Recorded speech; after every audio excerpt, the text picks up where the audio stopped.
출애굽기 8장 22에서 32절 말씀으로 네 번째 파리 재앙에 관해서 하나님의 말씀을 증거하겠습니다. 말씀을 증거하려고 할 때 가장 마음에 먼저 생각이 드는 것은 이 말씀을 전해서 성도들에게 무슨 유익이 있을까 하는 것입니다. 특히 저는 강의 설교를 하니까 이런 점이 있어요. 주제 설교를 할 때는 그러니까 우리 교회를 보면서 우리 교회가 지금 성도님들이 어떤 처지에 있다 이런 것들에 초점을 맞추어서 지금은 이 설교가 필요하다. 우리 수준이 이 정도니까 이 설교가 필요하다. 이런 맞춤형 설교를 할 수가 있습니다. 그게 주제 설교의 좋은 점이에요. 그런데 또 주제 설교의 하나의 단점은 성경을 잘 알지 못해요. 그때 자기의 필요한 말씀으로 듣고 아멘 이렇게 고백은 할 수 있는데 성경을 군데군데는 알아. 근데 이게 전인지 후인지 함께인지 위인지 아래인지 이게 구분이 안 되고 어떨 때는 이랬다가 어떨 때는 저렇게라고 생각했다가 이게 왔다 갔다 하는 거죠. 강의 설교는 오늘 나의 삶과 동떨어진 성경의 내용을 바르게 들려주는데 좀 더 초점이 있습니다.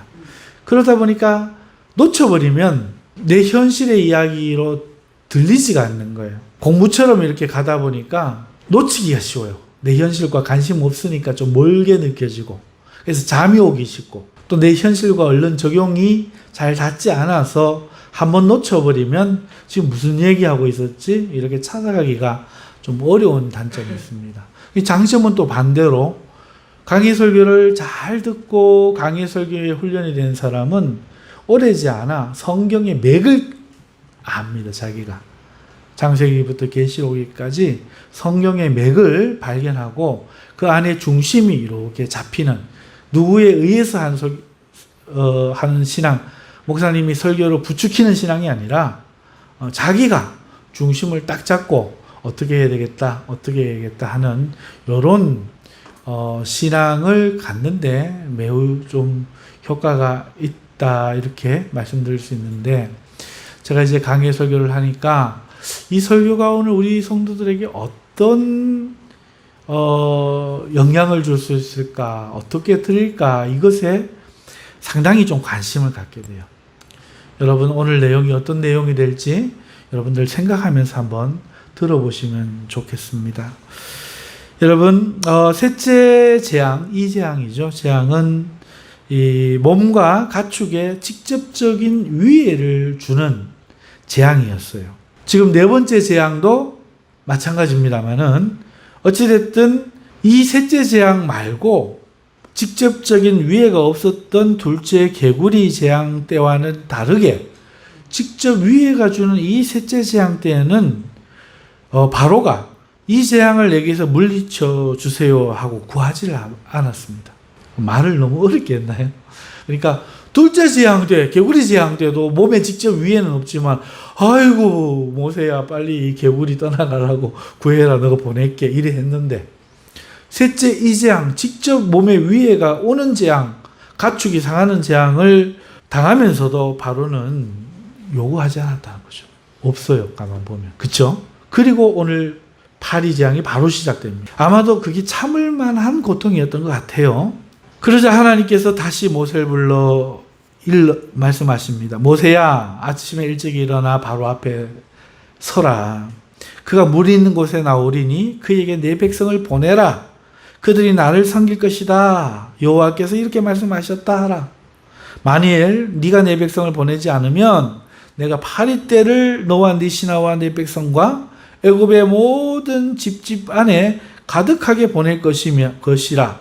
또 사람이 사는 온 땅에 그렇게 하겠다. 이렇게 말하라. 하시면서 하나님께서는 이번에는 전에와는 다른 거.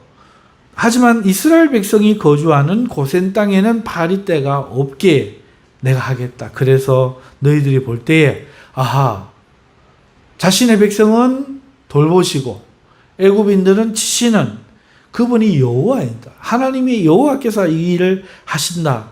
이것을 네가 알게 하리라 하셨다. 전하라. 이렇게 말씀하시죠. 그래서 모세는 오늘 본문에는 그런 내용이 생략되어 있지만 가서 그대로 전했을 것이고 역시 바로는 듣지 않았을 겁니다. 이에 하나님께서 그 말씀대로 행하셨다고 해요. 파리떼를 보내시니 무수한 파리가 바로의 궁에도 신하들의 집에도 애굽 온 땅에도 빠짐없이 다 들이닥쳤습니다. 하지만 고센 땅에는 파리가 없었던 것이죠. 자, 그런데 별것 아닐 것 같은 파리지만 결과가 달랐습니다. 성경은 파리로 말미암아 애굽 온 땅이 황폐해졌다 이렇게 말하고 있어요. 그래서 그 평가만큼이나 바로는 급히 모세를 불러 아론과 모세를 불러놓고 말을 합니다. 너희는 가서 하나님께 제사를 드려라. 하지만 광야로 나가지 말고 우리 땅에서 드려라. 이렇게 절충안을 내놓습니다. 이 재앙에는 그렇게 하지 않았는데 파리 재앙에는 이렇게 한 거예요. 모세는 단호히 거절합니다. 그건 안 될 말입니다. 애굽 사람들은 우리가 하나님께 제사 드린 것을 싫어하잖아요. 그들이 눈으로 볼 때 제사는 우리를 돌을 들어 칠 겁니다. 우리는 사흘 길쯤 떨어져 광야에 가서 우리 하나님께 제사를 드릴 것이고 이것이 하나님의 명령입니다. 이렇게 말합니다. 이에 바로가 말하죠. 그래, 내가 너희를 보내겠다. 너희는 너희 하나님 광야에서 제사를 드리라. 하지만 너무 멀리는 가지 말아라. 그런즉 이제 나를 위해 간구하여 이 파리가 떠나게 해라. 이렇게 말을 합니다. 모세가 내가 왕을 떠나서 여호와께 간구하리니 내일이면 파리떼가 떠날 것이나 왕은 여호와께 거짓을 행하지 않도록 주의하소서. 이렇게 하고 떠나갑니다. 궁을 떠난 나선 모세가 하나님께 간구합니다. 하나님께서 이번에도 모세의 말대로 하셔서 파리떼가 떠나남지 않게 하십니다. 물론 이 부분은 지난주에 말씀을 드렸으니까 생략하고 이제 하나님 말씀을 오늘 몇 가지 살펴봅시다. 이 이야기 속에서 여러분, 하나님은 내 백성이 제사하여 나를 섬기리라 라고 바로에게 말하게 합니다. 하나님 메시지가 뭡니까? 내 백성을 보내라 합니까? 아니면은 보내서 내 백성이 나를 제사하여 나를 섬기게 하라는 겁니까? 그렇죠. 애굽에는 이번까지 4번의 재앙이 있었습니다. 그리고 그때마다 하나님은 내 백성이 나를 섬길 것이라 말씀하시죠. 여러분, 그래서 그렇게 말씀하시면서 나일 강물이 변하여 피가 되었습니다. 수많은 개구리가 올라와 애굽 온 땅을 덮었고 땅의 흙이 티끌이 변하여 이가 되었습니다. 그리고 이번에는 파리떼가 창궐하여 온 땅을 황폐하게 했습니다. 이 모든 것이 하나님을 섬기는 것과 상관이 있다고 여러분 연결하고 계십니까? 이 재앙이 있을 때마다 하나님은 내 백성을 보내라. 그들이 나를 섬길 것이다. 하고 안 보내니까 이런 재앙이 있었던 거예요. 그러니까 하나님을 섬기는 것과 이 재앙이 상관이 있는데 오늘 우리는 어떻게 읽어요? 별 상관이 없는 것처럼 읽는 거죠. 안 했으니까 그냥 벌 받는 거다.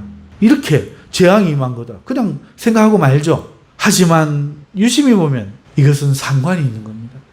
하나님을 안 섬기니까 이런 재앙이 생기는 거예요. 다시 말해서 하나님의 백성이 하나님을 섬길 때 생명의 젖줄인 강은 비로소 축복으로 유지될 수 있는 거예요. 하나님의 백성이 하나님께 제사할 때 개구리처럼 개구리가 있어야 할 곳에 있을 것들이 제자리에 있게 되는 거예요. 떠나니까 문제가 되는 거잖아요. 하나님의 백성이 하나님께 예배하는 광야에 있을 때 땅은 악한 것들을 내지 않게 되는 거예요. 하나님의 백성이 하나님을 예배할 때 땅을 황폐케 하는 이런 것들이 창궐하지 않음을 재앙이 보여주는 겁니다. 그냥 내 백성 보내라 말 안 들어? 이씨 이러고 쳤다고만 생각을 하기 쉽잖아요. 그냥 아무 생각 없이 읽으면. 그러나 이것은 메시지가 있다는 거죠. 어떤 메시지입니까? 하나님의 백성이 하나님을 예배하지 못할 때 세상은 순리대로 흘러가지 못하고 재앙이 임한다. 축복이 나일강은 생명의 근원이잖아요. 그 비옥한 이집트 땅, 애굽 땅을, 아프리카 땅을 적시고 풍요롭게 하는 그 근원이잖아요. 그런데 그 축복의 근원이 변해버리는 거예요. 저주로, 죽음으로. 하나님을 섬겨야 축복이 되는데 하나님을 섬기지 않으면, 하나님의 백성이 하나님을 예배하지 못하게 하면 이런 일이 생깁니다. 여러분 뿐만이 아니죠. 나일강 안에 살던 개구리가 왜 올라옵니까? 하나님을 예배하지 않으니까 그런 거예요. 하나님 백성이 하나님께 예배할 때 개구리가 나일강에 있어야 되는 것처럼 있어야 될 것이 제자리에 있어야 되는데 있어야 될 것들이 제자리에 없는 거, 이게 재앙이죠. 엉뚱한 곳에 있는 거 재앙입니다. 자리를 바꾸는 거, 이거 정말 재앙입니다. 조금만 상상을 해보면 금방 드러납니다. 여러분, 소금을 넣어야 될 소금통에 설탕이 들어있으면 어떻게 되겠어요? 음식 맛을 어떻게 조정합니까? 음식도 엉망이 되는데 하물며 세상에 있어야 될 것, 나라를 지킬 군인이 나이트클럽에 가 있고 대통령이 술집에 가 있고 간첩이 청와대 가 있고 뭐 이러면 어떻게 됩니까? 끝장나는 거죠. 여러분, 하나님을 예배할 때 땅의 이 티끌이, 땅이 생명의 우리 근원이잖아요. 땅이 제 역할을 할 수 있는 거예요. 생산을 해내야 될 땅이 오히려 사람을 공격하는 일을 만들어내는 이런 일이 생기는 겁니다. 하나님을 예배할 때 비로소 이 악한 일들이 잠잠하게 잠재워지는데 이 파리떼가 창궐하는 것처럼 악한 일들이 여기저기 창궐해가지고 사람을 공격하는 것, 다 하나님을 백성이 하나님을 예배하는 일과 상관이 있다는 얘기죠. 하나님 백성이 하나님을 예배하고 하나님 백성으로 살아가는 것이 별것이 아닌 것처럼 보이고 세상 눈에는 우스워 보여도 하나님의 백성이 하나님을 섬김으로써 온 세상이 제자리를 유지하고 제자리를 찾고 생명을 보장받는 것입니다. 할렐루야. 어리석게도 세상은 그걸 몰라요. 우리가 예배자가 될 때 여러분 가족이 복을 받는 거예요. 우리 교회가 하나님을 잘 섬길 때 이 나라가 부강해지는 거예요. 우리나라 역사는 교회 발전과 상관이 있잖아요. 온 세상에서 하나님의 도가 존중받을 때 전쟁이 사라지는 겁니다. 할렐루야.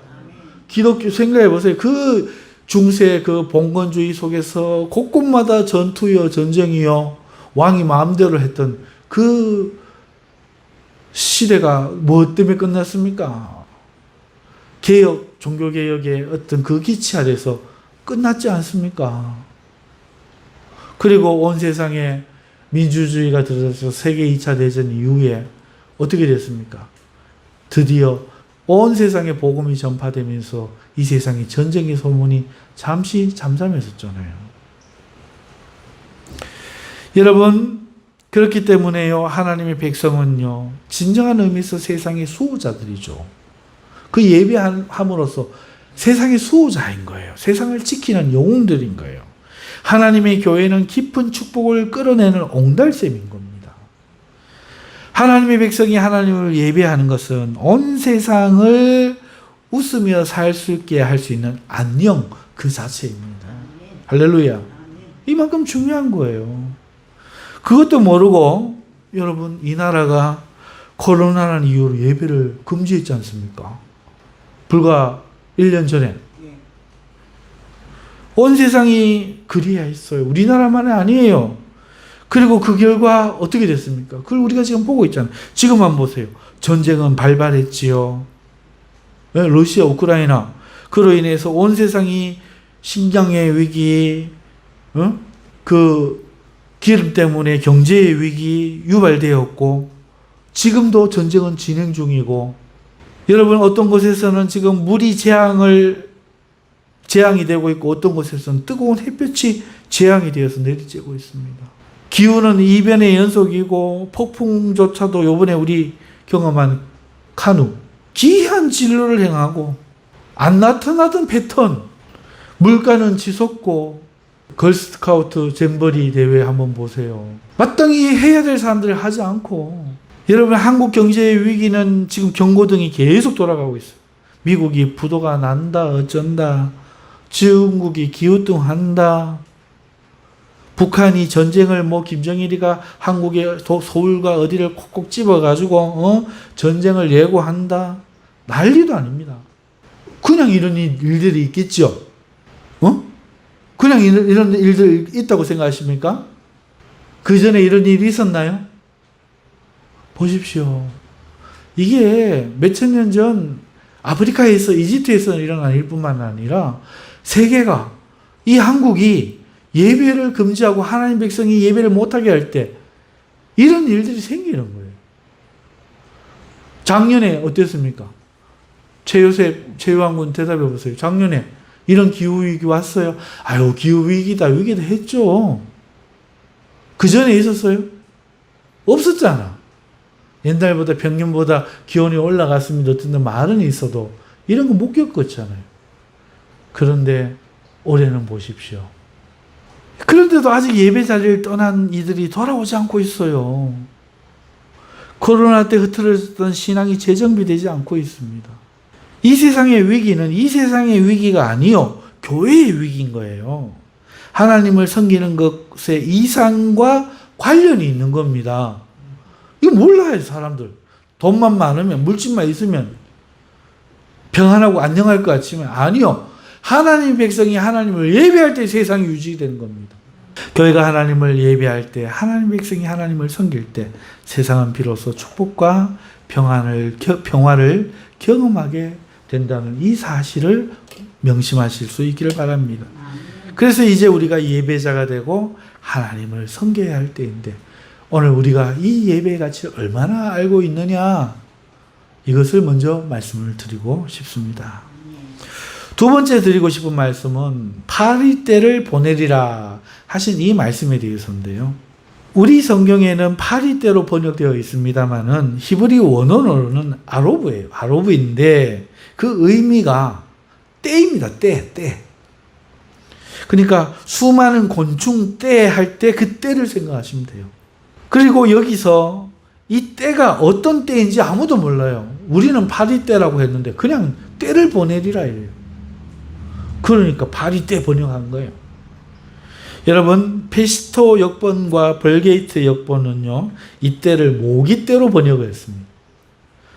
그런가 하면 70인역이라고 히브리 성경을 번역한 게 있는데 거기서는 개파리떼로 번역을 했습니다. 그리고 이 구약의 당사국인 유대의 랍비들은 이 떼를 해로운 동물들, 그러니까 사자들도 될 수 있고 뱀떼도 될 수 있고 독충들 떼, 독충의 떼로 또 해석합니다. 그리고 시마쿠스 헬라 역본은 이 떼를 여러 종류의 해로운 곤충 떼라 이렇게 해석합니다. 파리도 그 중에 하나겠죠. 그래서 우리는 파리떼다 이렇게 번역을 해놨는데, 우리는 파리떼가 징그럽고 힘들긴 하지만 온 땅이 황폐해졌다는 것에 대해서는 이 글을 읽으면서 뭐 이상한데 파리떼가 좀 많다고 황폐까지야 이런 생각을 하잖아요. 하지만 그것이 파리떼가 아니었고 그냥 떼라고 했을 때, 만약에 다른 것이라면, 마지막 시마쿠스 헬라 역본의 번역 해석한 대로 수많은 종류의 곤충떼가 일시에 애굽을 덮친 것이라면 이해가 되죠. 곤충떼가 덮친다고 황폐해집니까? 생각을 해봅시다. 이 떼를 이는 곤충이 뭐가 있죠? 여러분, 무당벌레도 떼를 짓는 거 어릴 때 혹시 경험해 보셨나요? 무당벌레도 막 몇백 마리, 몇천 마리 있는 그런 건 못 보지만 무당벌레들은 몇 마리씩 이렇게 떼가 있더라고요. 하루살이는요, 길 가다가 막 눈앞에서 막 따라다니면서 계속 날아다니는 하루살이, 그것도 떼를 이루죠. 성경에 번역한 파리도 파리떼가 있습니다. 그죠? 파리떼가 있어요. 자, 하지만 이것만으로 황폐까지 상상하기는 힘듭니다. 그렇죠? 굉장히 힘은 들 거예요. 곤욕 살기가 고단할 거예요. 하지만 여기에 더해서 또 다른 떼를 생각해 봅시다. 메뚜기 떼가 더해진다면 어떨까요? 여러분, 메뚜기 떼 식성은 유명하죠. 그 지나간 자리가 황폐해진다는 것은 우리가 이미 잘 알고 있는 내용입니다. 자, 이런 앞에 것도 있고 별거 아닌 것들도 있지만 메뚜기 떼가 또 막 들이닥쳐갖고 온 땅의 곡식들을 이파리 푸른 것들을 다 먹어치운다고 생각해 보세요. 자, 이것만 있나요? 조금 나아가서 개미 떼는 어떻습니까? 개미가 우리나라 개미처럼 그렇게 작고 귀엽고 앙증맞고 그런 개미도 그 앉아있으면 왜 물고 가잖아요. 올라와가. 근데 아프리카에 가면은 사자고 뭐고 빠지기만 하면 순식간에 뼈만 남기는 그런 개미떼도 있거든요. 정글에 밀림에 맞아요, 맞아요. 이런 개미떼가 덮쳤다면 어떨까요? 끔찍한 거죠. 메뚜기 떼, 개미떼에 의해서 벌떼는 어떻습니까? 벌떼는 어떤가요? 야, 근데 더 최악은 여기에 평소에는 때를 잘 이루지 않던 곤충들이 때가 되어서 덤빈다. 예를 들면 모기나 지네나 바퀴벌레는 때를 이루긴 하지만 큰 때를 이룬다. 이야, 저기 화장실에서 오는 마디마디 여러 개인 그런 것들, 발 숭숭숭숭 난 그런 것들. 여러분, 지옥이 어딜까요? 여기가 지옥이죠. 황폐해졌다는 말 완전 공감합니다. 완전 공감가요. 만약에 우리가 생각하듯이 번역하듯이 파리떼가 아니라 진짜 원어처럼 떼인데 어느 떼인지 몰라. 근데 번역본들이 이야기하듯이 이것이 수많은 종류의 곤충떼가 일시에 들이닥친 거라면 끔찍한 거죠. 여기가 지옥, 따로 없습니다. 여러분이 여태까지 우리 그 재앙 보면서 애굽 신들과 관련이 있다고 했죠. 여러분, 애굽인들은 태양신을 섬겨요. 그래서 애굽인들은요, 그 태양신에 상징하는 것으로 곤충들을 상징으로 삼기도 합니다. 어떤 곤충들은 태양신의 상징이야. 이게 애굽 여러 비석문에서 확인되는 사실입니다. 이 경우 역시 어떤 거라고요? 그렇죠. 그들이 우상으로 섬겼던 것들이 그들을 치는 거나 진비 없는 거죠. 이번에도 같은 내용입니다. 우상을 섬기면 그것이 재앙으로 돌아온다는 것을 말하고 있는 거예요. 하나님의 형상을 지음받은 사람은 누구를 섬겨야 됩니까? 하나님을 섬겨야 되는 거예요. 그래서 우리가 예배할 때 세상이 평온하고 할 수 있다는 것과 관계가 있는 거예요. 하나님의 형상으로 지음받은 사람은 하나님을 섬겨야 되는데 그렇지 않을 때 파리떼를 보내는 거죠. 그러면은 우상은 뭡니까? 하나님보다 더 사랑하는 거예요. 자, 하나님이 자녀를 주신다. 주여, 태를 열어 주시옵소서. 누구? 한나. 이렇게 하나님 주신다 생각하지 않고, 숭붕숭붕 잘났게 하는 거는, 머리는 깨구리, 몸은 여자인 저 여신님이 해주신다. 이러고 숭붕숭붕 잘났는 거를 하나님보다 더 사랑하니까 어떻게 돼요? 그게 재앙이 되죠. 우상이란 그런 거예요. 우상 아니고요. 우상. 네. 여러분, 하나님보다 더 사랑하는 것이 우상입니다. 그렇다는 것은 자신을 하나님보다 더 사랑하면 자신이 우상이 되겠죠. 그렇죠? 그러면 뭐가 재앙이 되겠어요? 내가 재앙이 되는 거예요. 자신이 재앙이 돼요.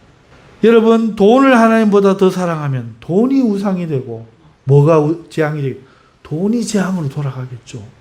사람을 더 사랑하면 사람이 우상인 거고 사람이 그 사람을 괴롭게 하겠죠. 그런 거 아니겠습니까? 이외에도 쾌락을 더 사랑하면 쾌락 때문에 재앙이 오고 술을 더 사랑하면 술 때문에 재앙이 오고 게으름을 사랑하면 게으름 때문에 재앙이 오고 잠을 더 사랑하면 잠 때문에 재앙이 오고. 여러분, 그런 거 아니에요? 가만히 현실을 이렇게 적용해 보면 사실이에요. 맞죠? 여러분은 무엇을 하나님보다 더 사랑하고 있습니까? 한번 생각해 보시죠. 나는 하나님보다 더 사랑한 것은 없어 라고 하실지도 모르겠지만 가만히 생각해 보면 어쩌면 있을 수도 있는 겁니다. 다만 본인이 잘 모를 수 있어요. 이럴 경우에는 방법을 바꾸어 생각해 보는 건 어떨까요? 내가 하나님보다 나 더 사랑하는 거 잘 모르겠는데 라고 싶으면 한번 방법을 바꿔보세요. 이렇게 말입니다. 내게는 어떤 재앙이 있지? 여러분, 축복이었는데 더 이상 축복이 아니게 변한 건 없는지 나일강에서 딱 응용하는 거죠.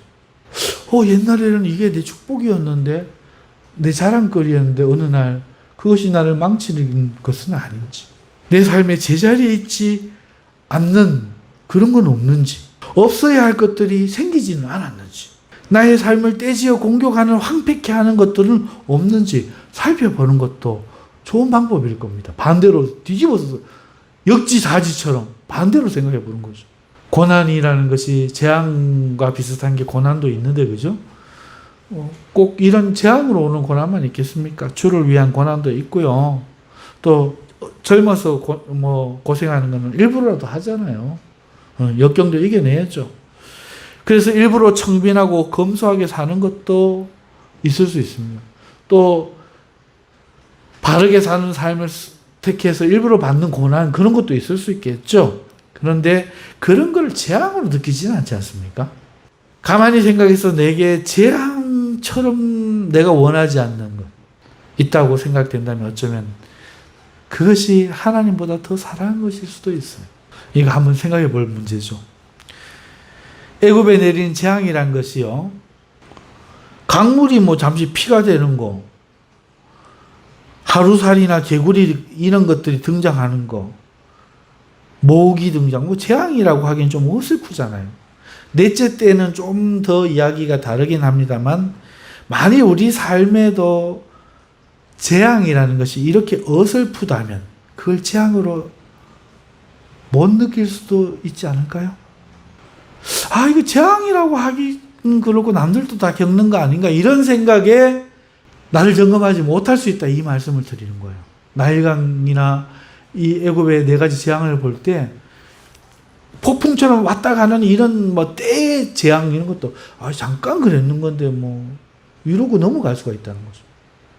여러분, 그래서 내가 하나님보다 더 사랑한 것이 있다면 그게 우상인데, 그런데 내 마음으로는 전혀 그러고 싶은 마음이 없기 때문에 사실이 아니면서도 그렇게 믿을 수 있다는 거죠. 그죠? 그러니까 이럴 때는 반대로 재앙이 없냐 이렇게 한번 생각을 해보는데, 또 재앙이라고 하기는 좀 미미해서 아니겠지? 이럴 수가 있어서 애굽에 임했던 이 재앙들도 뭔가 재앙이라고 하기는 좀 어설픈, 이 점을 감안하고 내 삶에 내가 원하는 만큼 만족스럽지 못하고 내가 사람으로서 느끼는 그런 당연히 있어야 될 그런 고난들 외에 축복이 변하여 재앙이 저주가 된다든지, 있어야 될 것이 제자리에 있지 않다든지, 삶의 그 근원, 내가 소득을 올려야 될 땅이 내게 좋은 결과를 돌려주지 못하고 나쁜 걸 돌려준다든지, 원치도 않는 황폐케 하는 것들이 막 들이닥친다면 어쩌면 내가 하나님보다 더 사랑하는 그 무언가가 있지 않는가, 이렇게 한번 생각해 보면 좋겠다 하는 것입니다.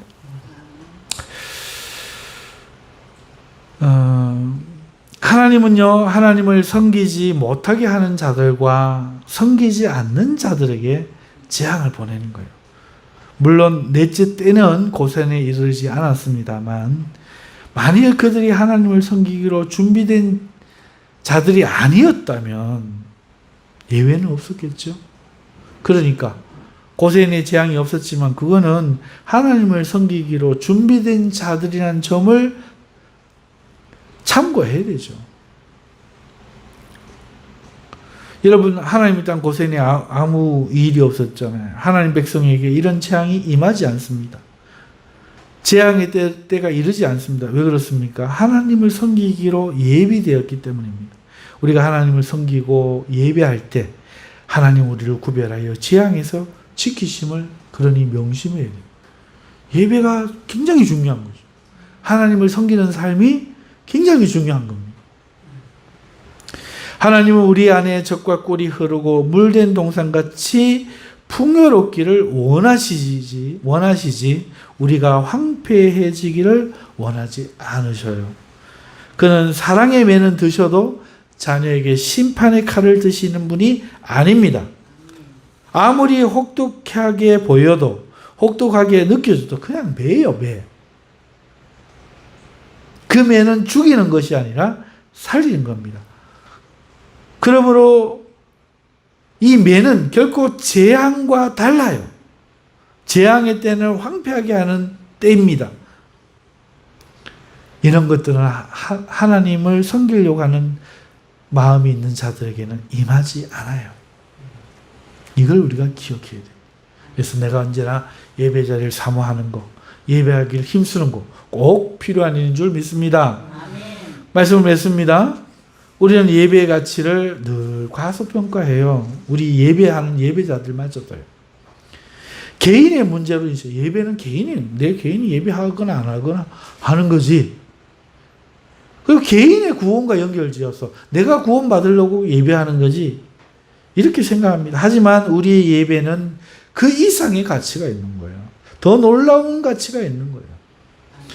여러분, 나라는 국군이 지키고 사회는 경찰이 지키고 이 세상은 마블이 지키죠? 아니요. 하나님 백성이 하나님을 예배할 때 하나님이 지켜주시는 겁니다. 이 진리를 오늘 발견해야 돼요. 그러니까 하나님을 예배하는 성도의 예배와 섬김의 가치가 이 세상을 지키는 겁니다. 그렇게 위대한 일을 하고 있는 거예요.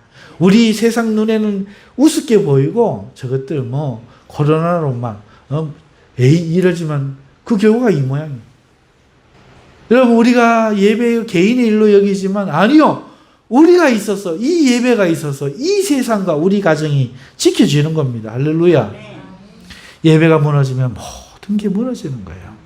축복이 재앙이 되고 제자리에 있어야 할 것들이 제자리를 벗어나고 안 생길 것들이 생기고 온갖 것들이 때를 이루어 들이닥쳐 황폐하게 만드는 겁니다. 그렇게 되지 않는 유일한 길은 하나님의 백성이 하나님을 섬기게 하는 거예요. 아멘. 이 지독한 경고음이 울리게 될 이때, 지금 온 세상에 울리고 있잖아요. 지금. 여기저기 막 빼빼빼빼빼 돌아가고 있잖아요. 안 그런데 어디 있어요? 안 그런데 어디 있어요? 지금. 가장 중요한 거 그럼 뭡니까? 교회가 하나님을 예배하는 겁니다. 모여서 예배해야 돼요. 그런데 이걸 아느냐는 거죠. 하나님을 섬기며 사는 삶, 이게 너무나 이 땅에 필요한 삶, 이 땅을 지키는 삶, 사람을 사람답게 살게 하는 삶, 그 힘이 이 예배에서 나오는 겁니다. 잊지 마십시오. 그리고 또 한 가지 잊지 마셔야 될 것. 예배는 광야에서 하는 겁니다. 광야 이야기를 오늘 안 다뤘기 때문에 결론에서 말씀드려서 죄송합니다만, 여러분, 광야에서는요, 사람의 살고 죽음이 하나님께 달려있는 거예요. 그 광야에서 예배한다는 뜻은, 이런 곳에서 예배한다는 뜻은 나의 삶의 소망을 다 내려놓고 내가 붙들고 있는 것들에서 우리 마음이 사흘 길쯤 떠나서 오직 하나님에 의해 살고 죽음이 결정되도록 모든 권한을 하나님께 드린다는 것 아니겠습니까? 그게 참된 예배예요. 몸이 좀 아프다고 예배 쉬어보고, 직장에서 누가 친구가 한다고 예배 쉬어버리고, 우리는 예배를 너무 과소평가해요. 이 예배는 그런 예배가 아닙니다. 여러분, 예배자가 되십시오. 당신이 살고, 그러면 가족이 살고, 이 나라가 살게 될 겁니다. 아멘. 당신 자체의 가치가 아니라 당신이 드리는 예배의 가치입니다. 할렐루야. 이것을 잊지 않으신 저와 여러분 되시길 주님의 이름으로 축원합니다.